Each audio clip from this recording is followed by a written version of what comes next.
10 মে তাৰিখৰ পৰা নতুন বেটছ আৰম্ভ হ'ব আমাৰ অনলাইন কাটিং ক্লাছৰ। এতিয়া কথাটো হৈছে বহুতে সোধে যে কুৰ্তি, চেলোৱাৰ বা ফ্ৰক, লেহেংগা এইবোৰ মই শিকাওঁনে অনলাইন ক্লাছত। এতিয়ালৈকে মই ব্লাউজে শিকাই আছোঁ অনলাইন ক্লাছত।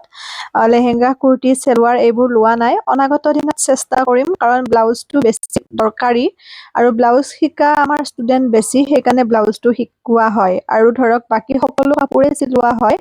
কেতিয়াবা সময়ৰ বাবে তোলা নহয়, দি দিয়া যায়। এই ফ্ৰক আজি চিলাইছিলোঁ, কেনেকুৱা হৈছে দেখাবচোন, জনাবচোন।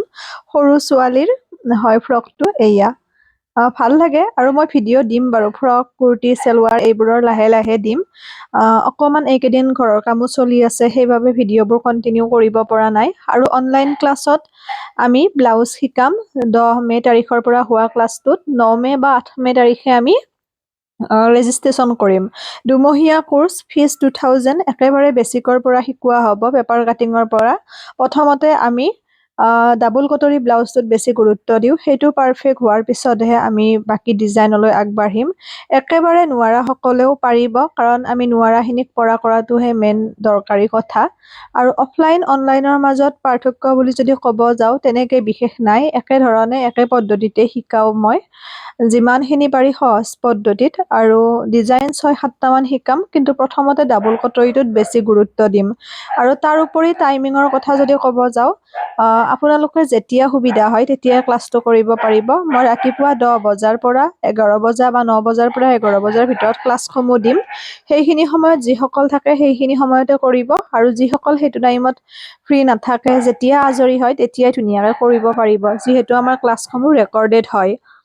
এয়া। আৰু মই ইয়াতে লিংকটো দি দিছোঁ এই ভিডিঅ'টোৰ ওপৰত।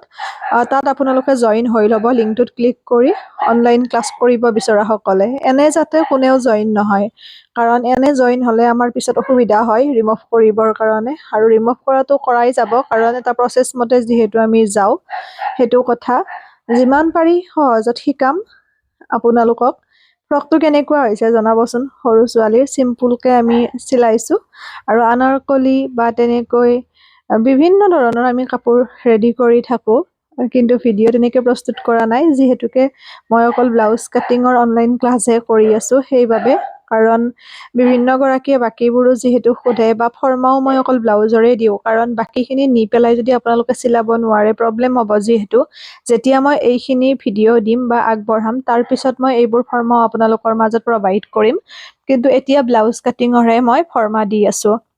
ফাৰ্মা লাগিলেও আপোনালোকে অৰ্ডাৰ কৰিব, এটা চাইজত 250 হয়, শ্বিপিং চাৰ্জ ফ্ৰী।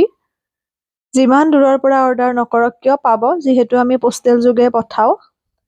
এয়া, আচলতে কাপোৰবোৰ চিলালে ফিনিচিং হ'লে ভাল লাগে, সেইটোৱে কথা। অকণমান ধৈৰ্য ৰাখিব লাগিব কাপোৰ চিলাবলৈ হ'লে। আৰু লগতে একেদিনে পাৰফেক্ট কাৰো কেতিয়াও নহয়, যিমানে চিলাব সিমানে হ'ব। শিকাসকলে জইন হৈ ল'ব গ্ৰুপত।